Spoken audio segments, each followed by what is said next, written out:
Bonsoir à tous, j'espère que vous allez bien. Et voilà, nous sommes à la deuxième soirée de cette belle conférence et je suis vraiment reconnaissant au Saint-Esprit pour cette conférence qui est certainement un moment aussi où nous allons recevoir de Dieu et vraiment avoir un nouveau dépôt encore pour continuer la suite. Je bénis le Seigneur vraiment pour tout ce qu'il a accompli au niveau de la jeunesse, pour tout ce qu'il nous a partagé, tout ce qu'il nous a vraiment imparti durant ces 2 années avec nos leaders jeunes, Fabien et Lydie. Et je pense que ce moment de la fin aussi, c'est un moment qui est important. La Bible dit, n'oubliez pas que la fin d'une chose vaut mieux que son commencement. Et nous sommes aussi à la fin et ce temps de conférence, vraiment prends-le comme un temps aussi où Dieu veut te parler particulièrement de manière supplémentaire plus que ce que tu as déjà reçu en fait. Et je pense que c'est vraiment dans cet état d'esprit-là que nous allons encore recevoir et aller de l'avant. Avant de commencer, je voulais juste aussi vraiment bénir le Seigneur pour Fabien et Lydie qui ont accompli quelque chose avec le Saint-Esprit, qui ont vraiment été obéissants et qui ont vraiment donné quelque chose qui est durable. Et pour chacun d'entre nous, si nous sommes vraiment honnêtes aussi de notre cœur, on peut réaliser spirituellement qu'il y a vraiment une qualité qui a été ajoutée dans notre vie au travers de tout ce qu'ils nous ont partagé durant ces 2 années. Et je pense que c'est aussi bon durant ce temps de conférence d'être reconnaissant au Seigneur pour ce qu'ils ont accompli. Amen. Alors, donc, comme vous le savez, hein, maintenant, les conférences voilà, post-Covid sont des conférences tout en direct. Et donc, nous sommes un peu dans cette démarche.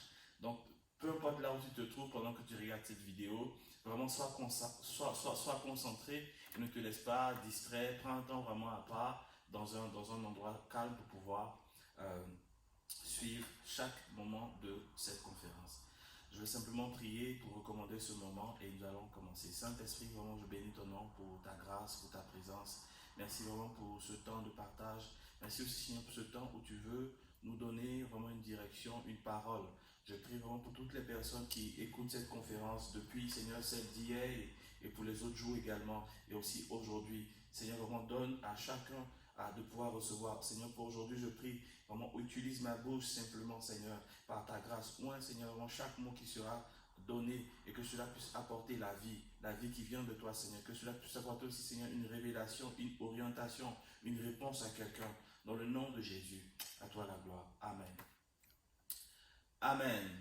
Donc voilà, prends ta Bible, prends un carnet et commence à noter, d'accord? Comme ça, tu prends le temps aussi de suivre et de participer, même si on est en différé, mais l'Esprit de Dieu voilà, n'est pas limité par le temps, mais est hors de temps. Amen. Alors donc ce soir, je veux vraiment partager aussi une pensée par rapport au thème général, un temps marqué par nous, selon que le Seigneur nous donne. Et du coup, moi, l'aspect que je voulais vraiment aborder dans cette conférence, c'est le thème suivant, être marqué par lui. Amen. Dis, être marqué par lui. Encore, être marqué par lui. Amen. Donc, être marqué par lui, c'est vraiment aussi une dimension importante que nous devons prendre en compte dans ce temps dans lequel Dieu fait de nous aussi des étoiles, dans notre génération, dans notre époque. Et être marqué par lui a toute son importance. Donc, nous l'avons vu avec le message précédent que Dieu nous positionne dans le ciel comme des marques, comme des signes pour être un message pour l'humanité.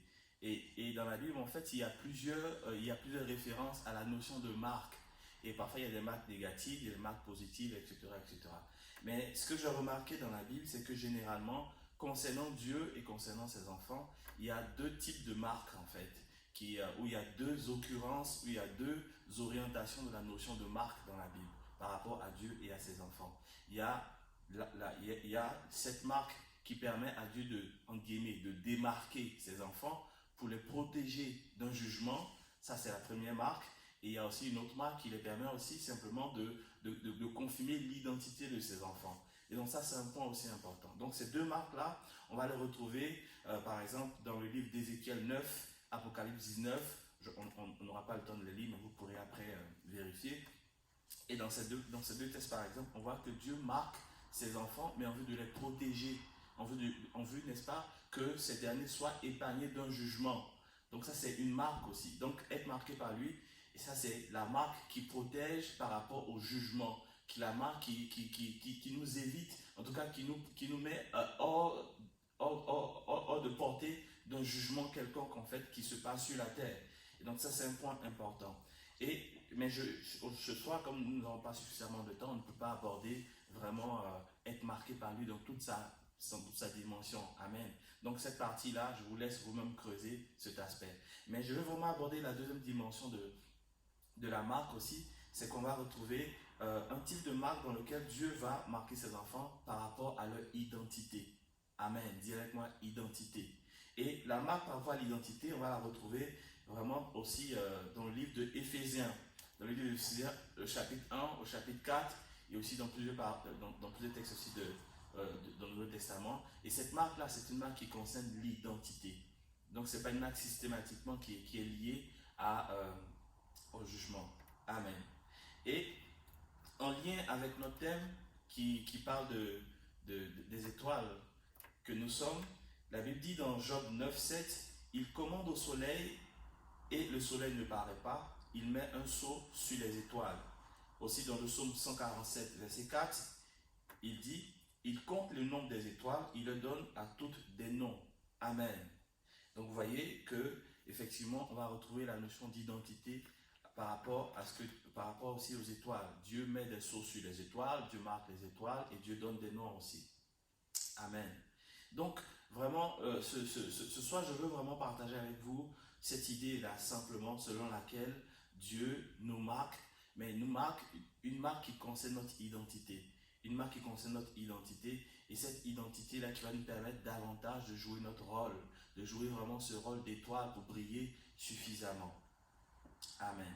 Donc, la question qu'on peut se poser, c'est quelle est la part que Dieu, n'est-ce pas, me donne à titre personnel? Quelle est mon identité en fait? Quelle est ton identité en tant qu'enfant de Dieu? C'est vrai, dans une famille, on a une identité générale. On sait déjà que nous sommes enfants de Dieu. Ça, c'est le nom. Donc on voit, notre nom, c'est que nous sommes enfants de Dieu, c'est notre identité générale. Mais aussi, on a une identité personnelle, propre. On peut peut-être l'imager comme ça, notre prénom, par exemple, notre spécificité. Donc, dans le message précédent, on avait vu aussi que chacun a une spécificité par rapport, n'est-ce pas, en tant qu'enfant de Dieu. Et c'est vraiment cette spécificité-là que je veux qu'on développe ensemble ce soir. Apocalypse 2, verset 17 dit « Que celui qui a les oreilles entende ce que l'Esprit dit aux églises. À celui qui vaincra, je donnerai de la manne cachée, je lui donnerai un caillou blanc. Et sur ce caillou est écrit un nom nouveau que personne ne connaît, si ce n'est celui qui le reçoit. » Et donc, dans cette quête d'identité-là aussi, même avant d'arriver déjà dans cette dimension prophétique, déjà aujourd'hui, Dieu nous donne une identité spécifique. Nous sommes déjà enfants de Dieu, mais Dieu nous appelle à une identité. Et juste aussi pour vraiment bien saisir vraiment ce sens du fait que Dieu nous marque, on va le voir aussi avec Abraham, simplement avec cette pensée. Abraham, vous vous rappelez, s'appelait au départ Abraham, mais Dieu a changé Abraham en Abraham. Amen. En réalité, ce que Dieu a fait, c'est que Abraham est devenu son nom, son nouveau nom, donc son identité, mais en même temps, dans ce nom, il y avait aussi son appel aussi. Son appel, c'est que Dieu l'a appelé à être père de multitudes. Et en même temps, ce nom, qui est devenu sa nouvelle identité, comportait en même temps son appel. Donc Dieu l'a appelé par un nouveau nom qui était en même temps son appel aussi. Et c'est exactement ça. C'est dont je veux parler vraiment ce soir. Je veux parler de ton identité propre. C'est-à-dire ce par quoi Dieu t'appelle personnellement, qui est en même temps ton identité spécifique en fait. Abraham n'était pas Israël, n'était pas Jacob, n'était pas Moïse, n'était pas David, mais Abraham avait, n'est-ce pas, un nouveau nom que Dieu lui a donné, mais ce nouveau nom-là comportait, n'est-ce pas, un appel spécifique. Et dans ce nom, il était contenu son appel. Et justement, ce qui est puissant, et pourquoi est-ce que je veux simplement partir du modèle d'Abraham, pour qu'on puisse bien comprendre cette pensée, c'est parce que simplement, dans le texte de base, qui est le texte de notre conférence, dans Genèse 1, dans Genèse 1, celle qui parle des étoiles de la création, mais c'est que aussi Dieu a fait la promesse à Abraham, qu'Abraham aurait une descendance aussi nombreuse que les étoiles du ciel aussi, quelque part. Donc, on peut aussi rapprocher les étoiles, n'est-ce pas, du ciel à la descendance d'Abraham. Amen. Et ce Abraham-là, dont les enfants seraient aussi nombreux que les étoiles du ciel, et que nous sommes aujourd'hui, n'est-ce pas, ce Abraham-là, lui-même, a eu une nouvelle identité propre, mais dans laquelle se trouvait un appel spécifique. Amen. Dis avec moi, appel spécifique. Et dis aussi avec moi, identité propre. Amen. Donc les deux éléments vont ensemble. Dieu nous marque par une identité propre, mais Dieu nous donne aussi un appel spécifique dans cette identité propre. On a déjà, donc, nous savons, dans notre identité générale, nous sommes enfants de Dieu, on l'a vu dans le message précédent, mais aussi dans notre identité propre maintenant, on va retrouver à la fois notre appel, mais aussi ce par quoi Dieu nous appelle. On peut faire ce jeu de mots, Dieu nous appelle par notre appel. En fait, il nous appelle par notre nom, par un nom nouveau qui nous est propre, mais en même temps qui est notre appel. Amen. Bref, si vous ne comprenez pas, on va comprendre tout à l'heure ce dont il s'agit. Amen. Donc, déjà pour pouvoir vraiment aller dans ce message, je veux vraiment comprendre ensemble notre Bible avec ce qu'on va faire. En fait, on va faire deux cas d'étude pour bien comprendre tout ça. Et je veux simplement qu'on aille ensemble. Donc, mon premier point, c'est simplement, on va étudier, n'est-ce pas, des cas de 2 étoiles qui ont brillé de leur éclat dans l'Ancien Testament et qui, justement, par leur nom, sont entrés, en fait, dans leur appel. Au travers d'un nom, au travers d'une identité, sont entrés dans, n'est-ce pas, dans la particularité à laquelle Dieu les a appelés. Amen. Donc, le premier cas qu'on va voir ensemble, c'est dans le livre d'Ézéchiel. On va prendre ensemble Ézéchiel, le chapitre 1, et on va simplement, en tout cas, lire quelques versets dans le chapitre 1 et dans le chapitre 2. Donc, Ézéchiel 1:1, la 30e année, le 5e jour du 4e mois, comme j'étais parmi les captifs du fleuve du Kébar, les cieux s'ouvrirent et j'eus des visions divines. Amen. On va déjà s'arrêter là sur Ézéchiel 1:1. Alors, déjà, en fait, quel est le lien entre vraiment déjà Ézéchiel et l'appel ou encore notre identité propre? Mais c'est qu'on va voir que Ézéchiel va rentrer dans son identité propre en tant que juif, en fait. Ézéchiel était le fils de sacrificateur déporté. Ézéchiel était aussi simplement un juif dans le contexte de la déportation, mais Ézéchiel va rentrer dans son identité propre, va devenir une étoile qui va briller aussi, va devenir une étoile qui va marquer sa génération, va devenir une étoile qui va marquer les temps dans lesquels il était, et va vraiment apporter quelque chose au travers de sa vie et au travers de ce par quoi Dieu l'a appelé. Amen. Donc, Ézéchiel est pour nous un modèle. Ézéchiel est pour nous un modèle dans notre démarche de découvrir notre identité propre. Et le but, en tout cas, de ce message, c'est de nous aider, c'est de t'aider à voir un peu quelles sont les étapes pour découvrir ton identité propre. Dieu t'a déjà donné ton identité propre, mais en même temps, Dieu veut que tu puisses la découvrir. Et il y a plusieurs modèles, et Ézéchiel est l'un de ces modèles. Alors déjà, qu'est-ce qui nous intéresse déjà par rapport à Ézéchiel? C'est que déjà son nom, Ézéchiel signifie qui contemple Dieu. Amen. Ézéchiel signifie qui contemple Dieu. Et on le voit, Ézéchiel, chapitre 1, la scène qui nous est décrite, c'est qu'il était parmi des captifs sur le fleuve. Et les cieux s'ouvrirent et il eut des visions. Amen. Déjà, en fait, pour moi, ça montre déjà un aspect important dans le processus par lequel Dieu va te conduire, Dieu va me conduire, Dieu nous conduit pour pouvoir découvrir notre appel propre. Le premier point, c'est que Dieu va d'abord, n'est-ce pas, nous donner une vision. Ézéchiel était parmi plusieurs personnes, Ézéchiel était parmi plusieurs captifs, il n'était pas seul là où il était. Il était en captivité, mais avec d'autres personnes. Et là, sur le fleuve, les cieux s'ouvrirent. Peut-être tout le monde, en tout cas la Bible ne le dit pas, que ses voisins ont vu aussi le ciel s'ouvrir aussi, ou les cieux s'ouvrir. Mais Ézéchiel a vu les cieux s'ouvrir. Il était certainement le seul à avoir vu les cieux s'ouvrir en fait. Et il était certainement le seul à avoir eu des visions.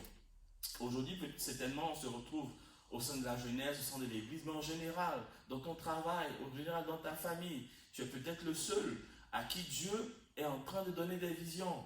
Amen.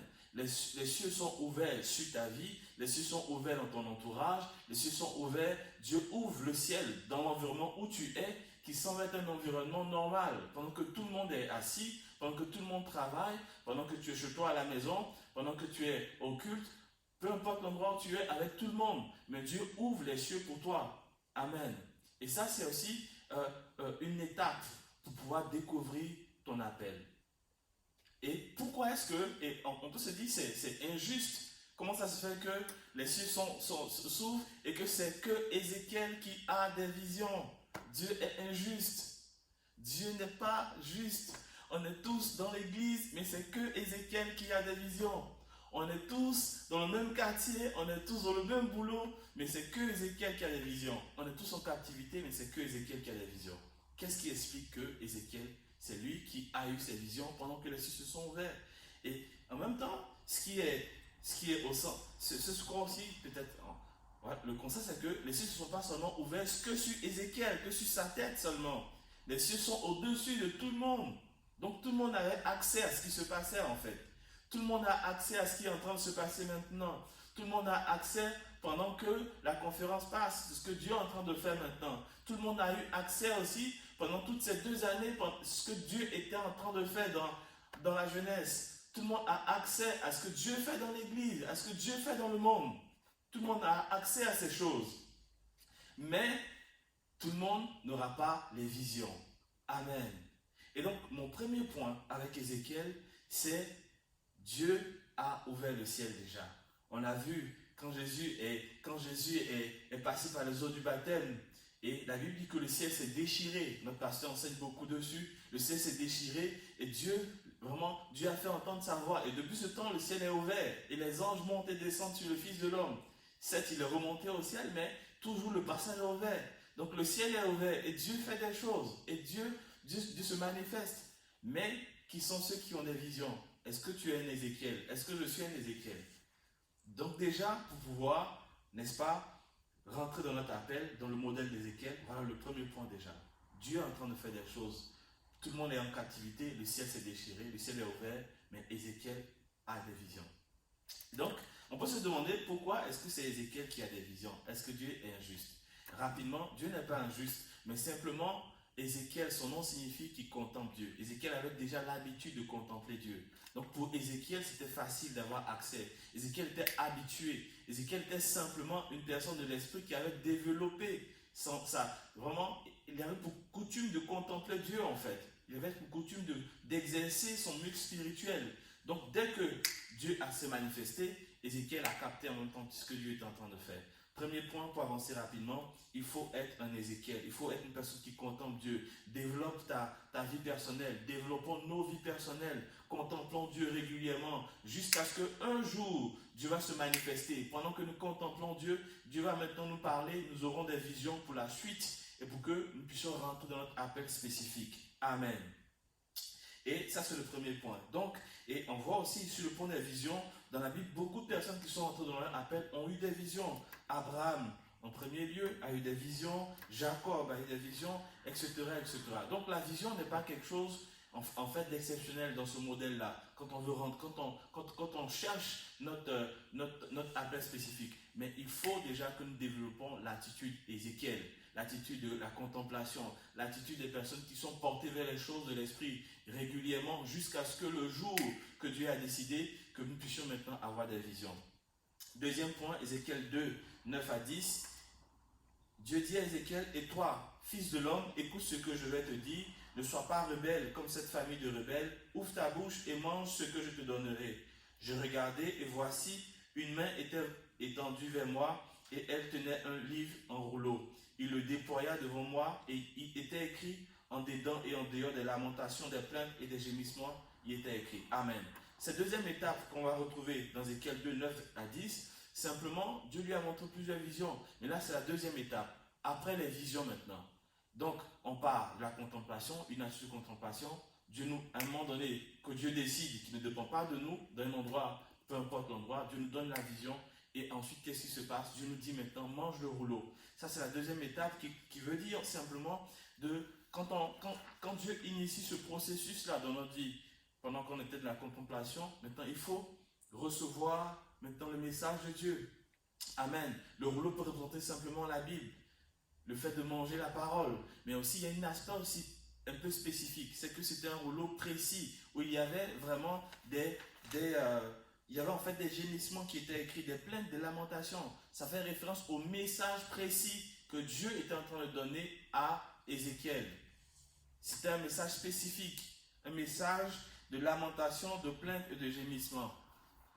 Et cette même image, Jésus aussi a reçu le rouleau. David l'a dit de manière prophétique par rapport à Jésus. On le retrouve dans Psaume 40, on le trouve aussi dans Psaume 40, verset 7, aussi dans Hébreux 10, verset 7, vous pourrez voir, où Jésus a dit, voici, je viens avec le rouleau dans lequel il est écrit pour moi.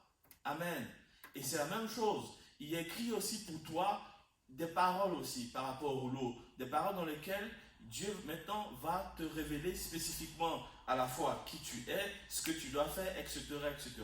Donc, il y a la révélation, il y a les visions, mais il y a aussi les paroles qui sont écrites pour toi. Il faut que ce que Dieu t'a révélé, ce que Dieu t'a montré comme par révélation, il faut qu'il y ait comme un fondement biblique aussi à cela. Il faut qu'il y ait comme un fondement scripturaire aussi à cela. Et donc c'est le rouleau qui doit compléter plus la vision. Donc la vision ne doit pas être seulement, voilà, Dieu m'a montré, je me suis vu là, d'accord. Mais il te faut aussi un fondement de la parole. Jésus avec le rouleau qui était écrit pour lui, Ézéchiel aussi avec son rouleau qui était écrit aussi pour lui, gémissement, plainte, etc. Mais pour toi aussi, il y a aussi un fondement biblique à ton appel précis aussi. Et tu dois le trouver. Et Dieu te le donnera aussi. Amen.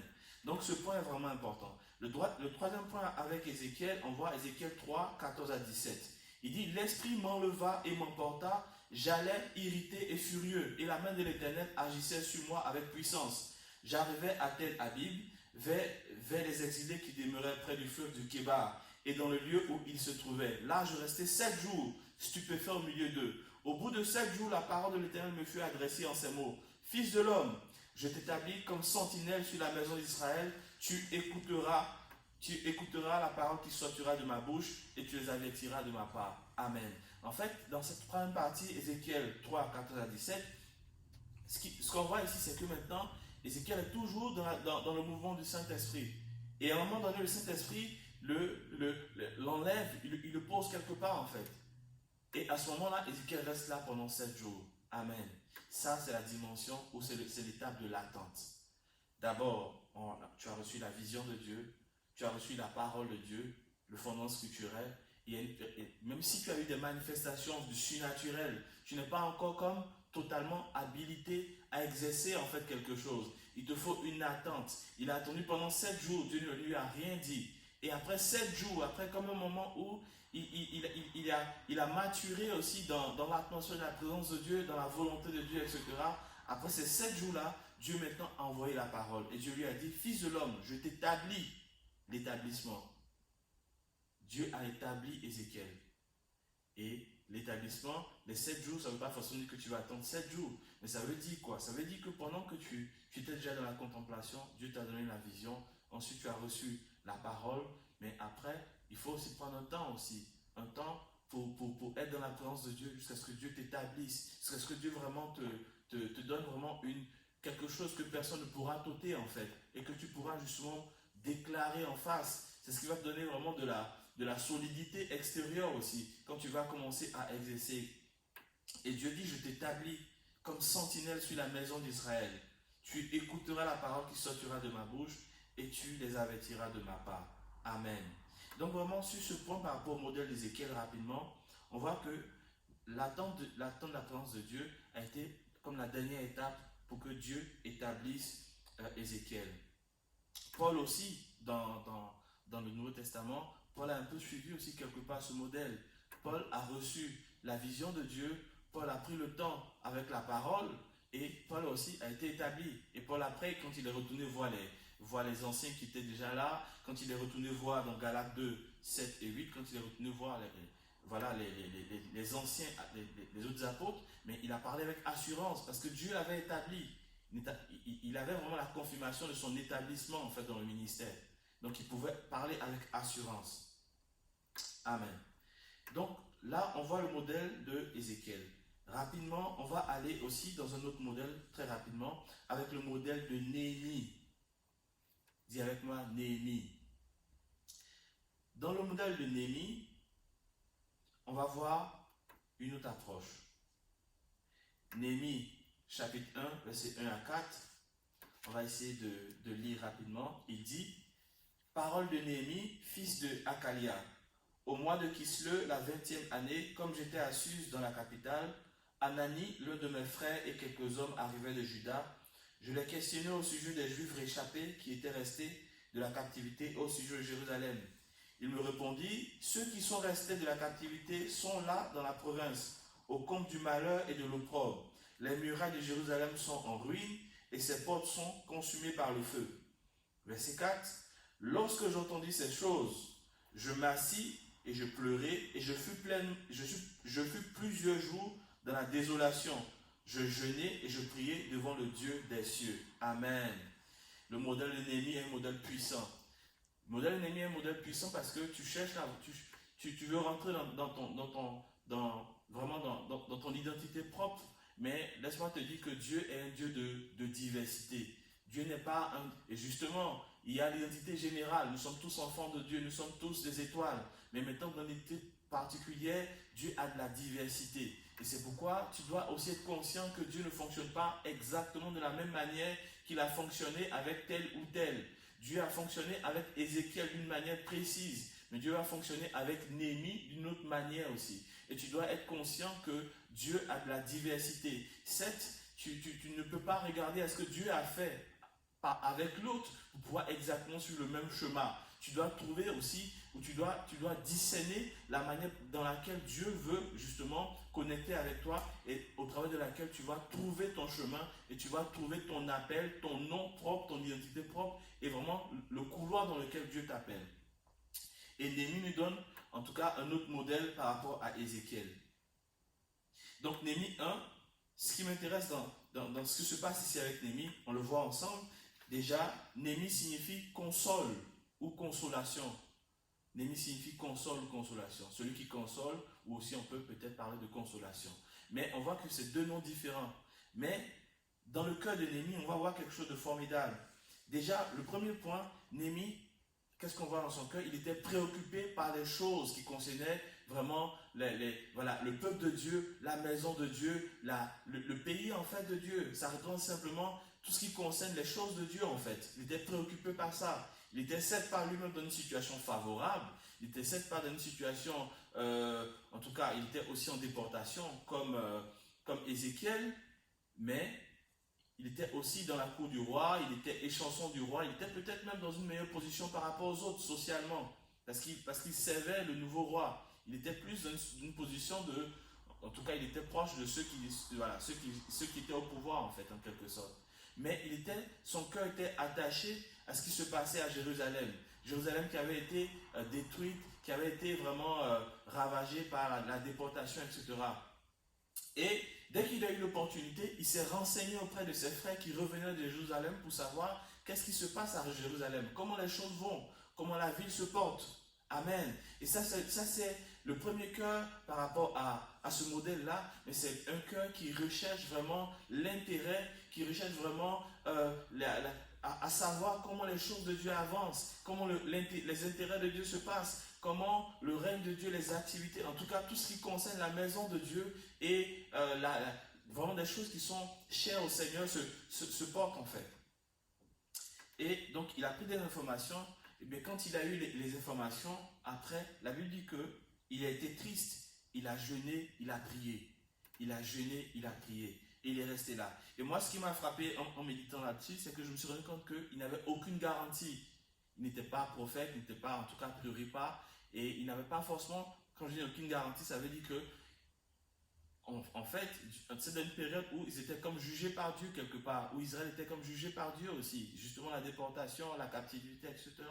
Mais Néhémie a cherché Dieu. Néhémie a comme pris ce temps-là, il s'est dit, mais quelque chose ne va pas. On lui a dit que la muraille de Jérusalem était vraiment détruite et que tout était vraiment dans le malheur en fait. Et Néhémie a commencé à prier et à chercher Dieu.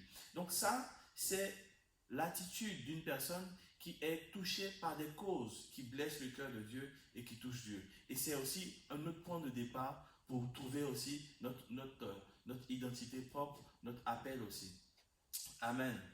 Et on voit que Néhémie, qu'est-ce qu'il a fait? Il a prié, il a jeûné Et la Bible dit, Néhémie au chapitre 2, au mois de Nissan, la 20e année du roi Artaxerxès, comme le vin était devant lui, je pris le vin et je l'offris au roi.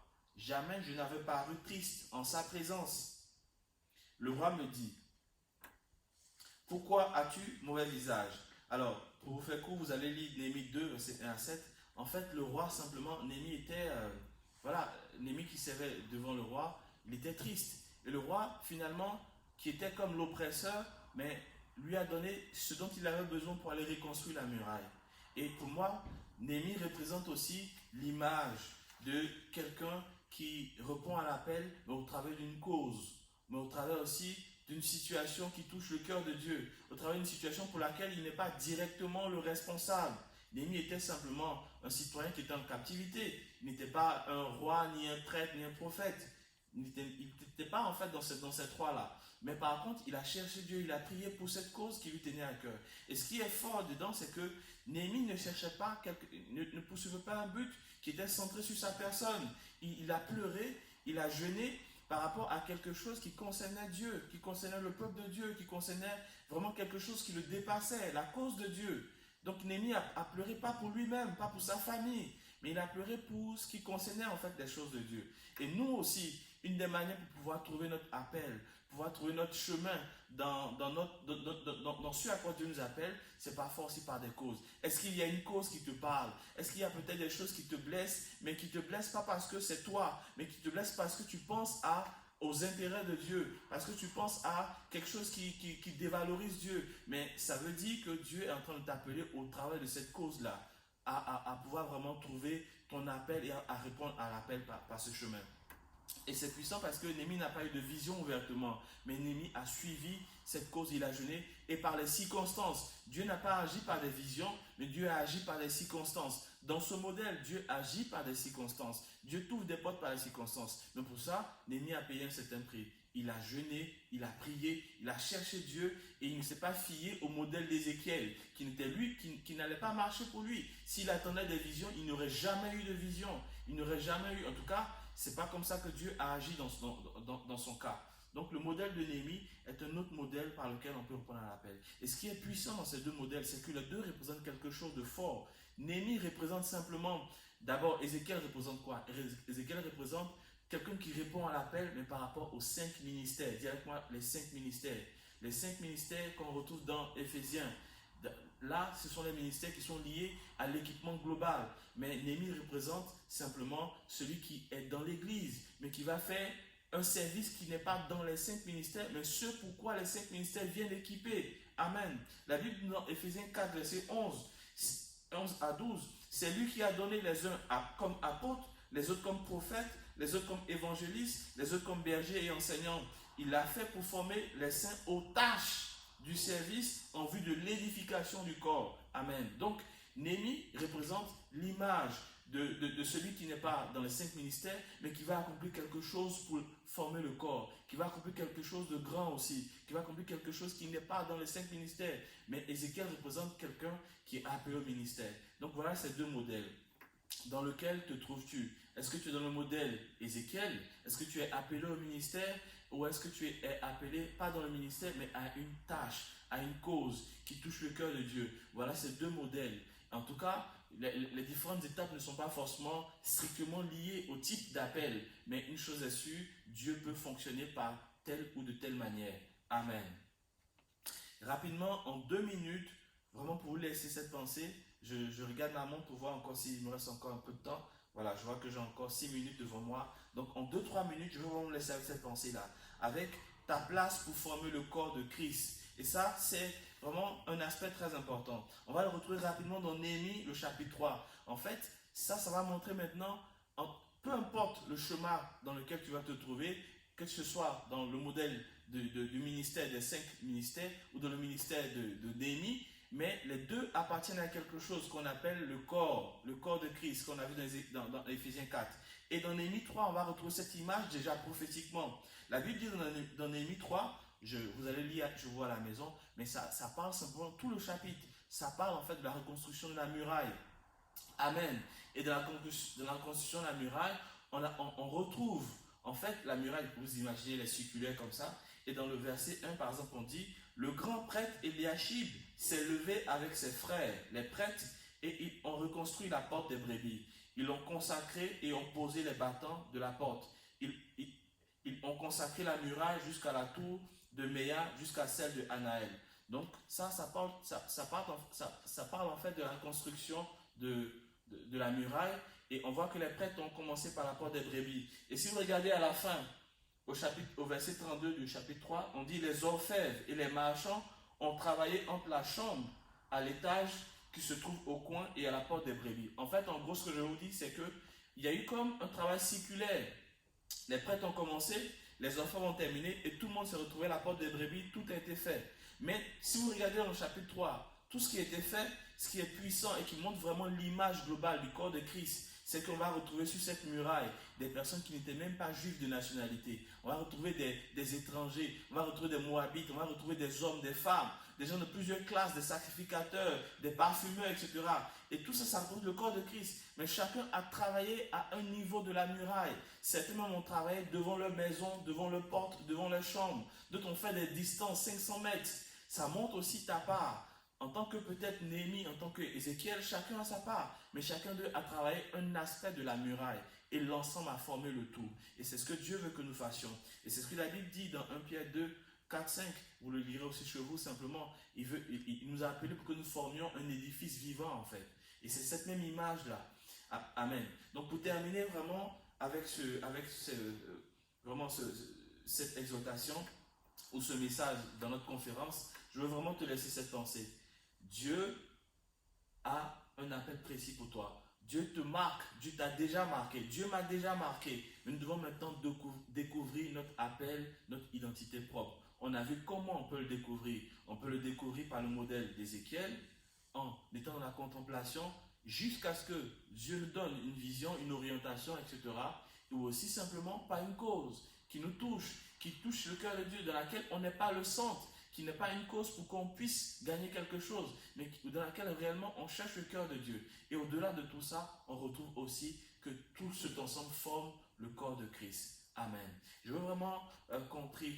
Et ma prière pour toi, pour moi-même aussi, c'est que chacun d'entre nous puisse voir où est-ce qu'il se trouve.